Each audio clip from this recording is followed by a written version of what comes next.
Di dalam Injil Yohanes nanti akan memperlihatkan ya bahwa penglihatan bait suci Yeskiel ini bukanlah terbangun dari batu, tapi dari tubuh Mesias sendiri.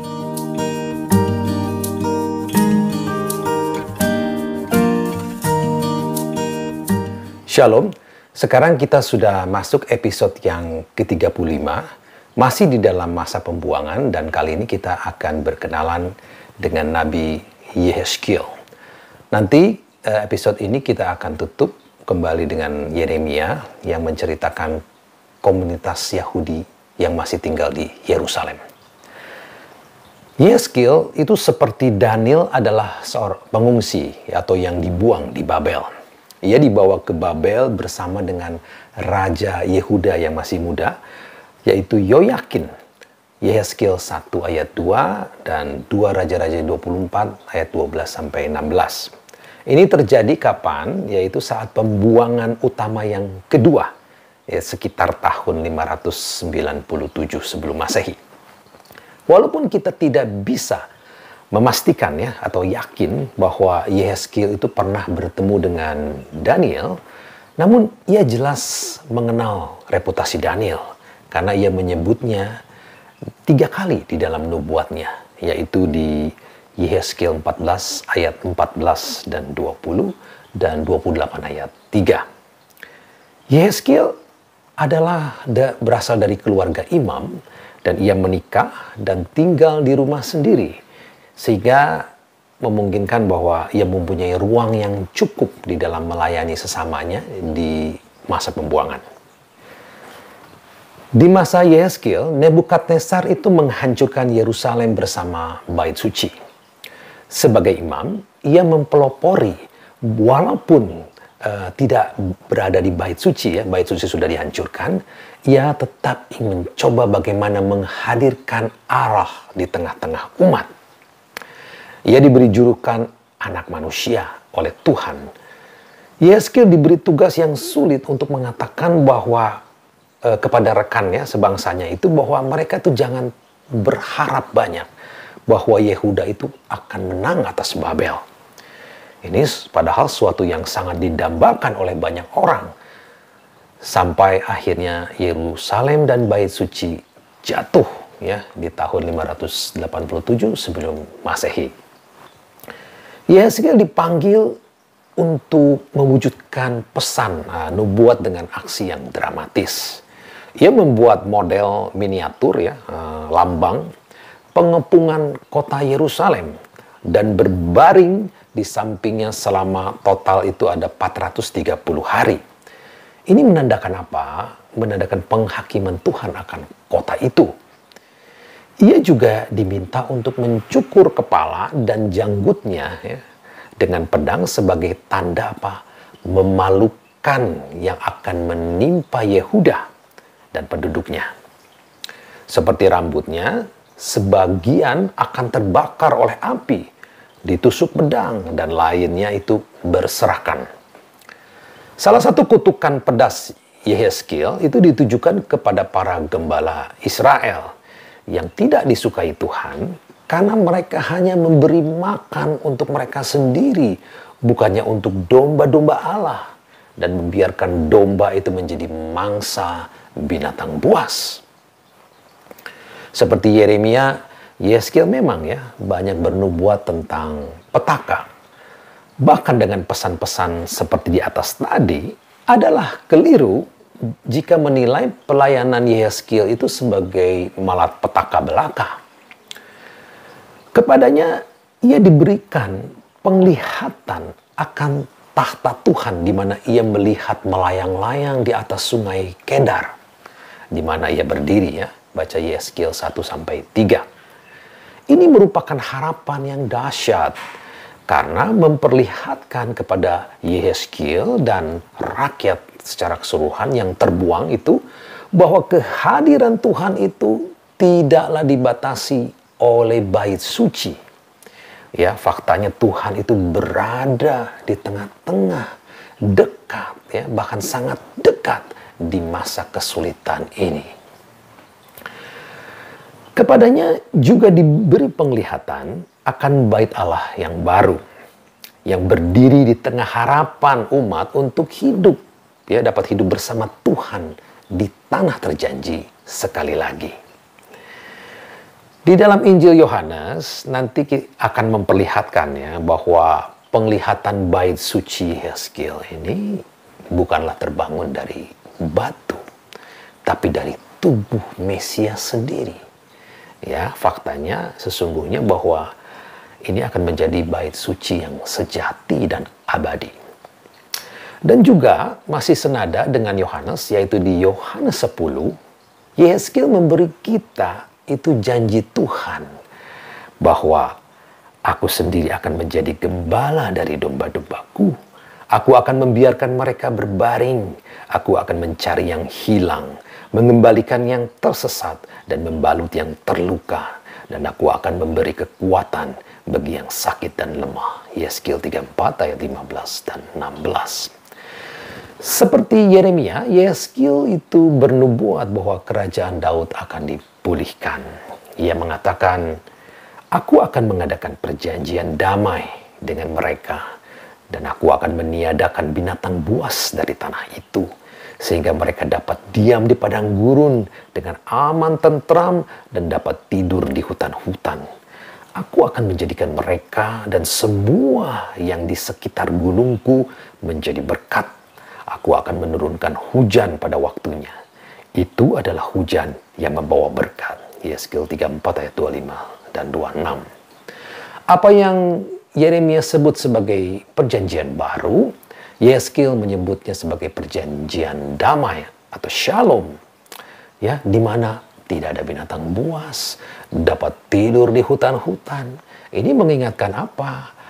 Akan keadaan perjanjian antara Allah, manusia, dan ciptaan di Taman Eden. Lebih jauh, Yehezkiel mendeskripsikan situasi ini di dalam Yehezkiel 36 ayat 24 sampai 27. Yehezkiel menggunakan gambaran yang mirip dengan Yeremia, di mana Tuhan akan memberi Israel hati dan roh yang baru. Ia juga menambahkan frasa perjanjian kekal pada perjanjian damai ini. Mungkin penglihatan Yehezkiel yang paling terkenal adalah tentang lembah tulang kering. Yehezkiel 37. Di dalam penglihatan ini, Yehezkiel melihat tulang-tulang manusia itu berserakan di lembah menjadi hidup. Pertama dengan bertumbuhnya daging, lalu terhubung satu sama lain, dan akhirnya itu diisi dengan roh, ya, atau nafas dari Tuhan.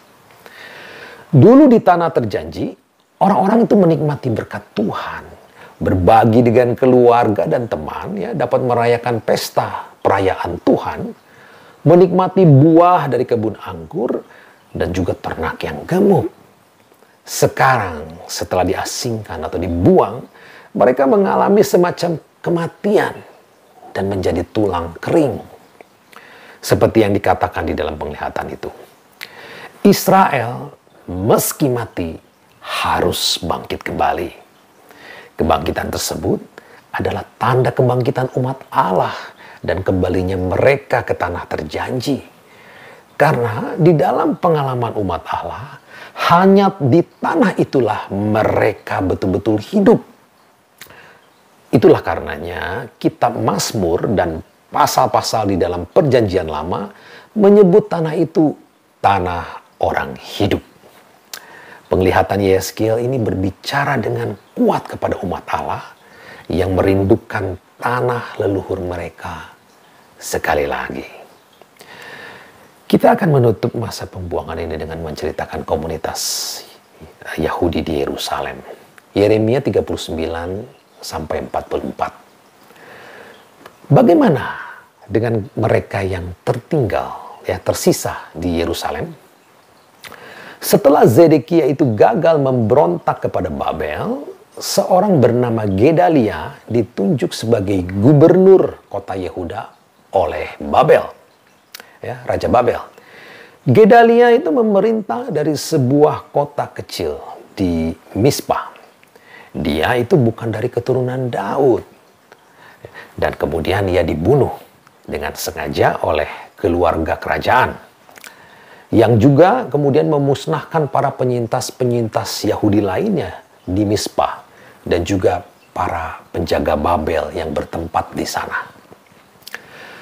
Karena Nebukadnezar ini dengan jelas menganggap bahwa pembunuhan Gedalia itu sebagai tindakan pemberontakan, maka keadaan di Yerusalem itu menjadi tegang. Di tengah kekacauan, Yeremia itu memperingatkan kepada rekan sebangsanya untuk tidak pergi ke Mesir. Yeremia 42. Tetapi untuk tetap berada di Yerusalem, Tuhan sendirilah yang menurutnya akan melindungi mereka dan memberikan berkat-Nya. Walaupun demikian, sebuah kelompok yang dipimpin oleh Yonatan itu memaksa Yeremia dan Baruch pembantunya itu pergi ke Mesir. Di sana, para pengungsi itu menempati kota-kota besar seperti Tahpanhes ya, dan Memphis, juga Migdol dan Patros. Perjalanan penyintas Babel ini hanyalah sebuah kemunduran ya dari kisah Keluaran. Tidak hanya kembali secara geografi ke tanahnya Firaun, mereka juga berakhir dengan kembali kepada penyembahan berhala Mesir selama tinggal di sana. Yeremia 44. Yeremia melanjuti bahwa perjalanan itu bukanlah kemauan dari Tuhan, dan perpindahan itu akan membawa kepada penghakiman lanjutan. Maka dengarkanlah firman Tuhan, hai semua orang Yehuda yang diam di tanah Mesir. Sesungguhnya aku telah bersumpah demi namaku yang besar, firman Tuhan, bahwa namaku tidak akan diserukan lagi oleh seseorang Yehuda di segenap tanah Mesir dengan berkata, demi Tuhan Allah yang hidup, sesungguhnya aku berjaga-jaga untuk kecelakaan mereka dan bukan untuk kebahagiaan mereka. Setiap orang Yehuda yang ada di tanah Mesir akan dihabiskan oleh pedang dan oleh kelaparan sampai mereka punah sama sekali. Hanya beberapa orang yang terluput dari pedang, jumlahnya kecil, yang akan kembali dari tanah Mesir ke tanah Yehuda. Maka seluruh sisa Yehuda yang telah pergi ke Mesir untuk tinggal sebagai orang asing di sana akan mengetahui perkataan siapa yang terwujud, perkataanku atau perkataan mereka. Yeremia 44 ayat 26-28. Kata-kata Tuhan ini akan terrealisasi kira-kira 20 tahun kemudian, yaitu ketika Nebukadnezar menyerang Mesir dan mengalahkan Firaun Hofra. Ingat ya, mimpi Nebukadnezar dan Daniel itu secara jelas menyatakan bahwa kerajaan Babel tidak akan bertahan selamanya. Untuk sementara benar bahwa kerajaan ini, ya, Babel ini berada di masa kejayaannya. Namun akan tiba saatnya ini berakhir oleh kerajaan lain. Dan perubahan kekuasaan di dunia akan mempercepat pembebasan umat Tuhan dari pembuangan, ya, yang sangat ingin itu untuk melakukan perjalanan pulang sesulit apapun. Pembuangan dan pulang kembali. Kisah pembuangan bersama dengan keinginan yang mendalam untuk kembali bagi yang terbuang itu berulang di dalam keseluruhan sejarah keselamatan. Mulai dari kejatuhan Adam dan Hawa yang terbuang dari Taman Eden, sampai pengalaman terbuang dan kembali yang juga dialami oleh Abraham, Musa, dan Daud, sampai kisah pembuangan dan pulang kembali dari penderitaan Babel. Kisah tersingkirkan dari rumah dan pulang kembali dalam penderitaan adalah tema utama yang tercatat dalam sejarah Perjanjian Lama. Tema ini juga terrefleksikan di dalam Perjanjian Baru, yaitu kisah anak yang hilang, yang mengalami pengalaman pembuangan dan pulang kembali. Bahkan Yesus sendiri yang terasingkan di luar tembok kota untuk mati di kayu salib akan kembali di dalam kemuliaannya. Dengan wafat, kebangkitan, kenaikan, dan pengiriman rohnya, Roh Kudus, Yesus membalikan pola pembuangan yang dimulai dari Adam dan Hawa dan mengakhiri pengasingan panjang manusia akan hadirat Tuhan. Teman-teman, kita sudah menyelesaikan masa pembuangan dan kita akan melanjutkan di episode berikutnya dengan pulang kembali, ya, kisah pulang kembali. Tuhan Yesus memberkati. Amin.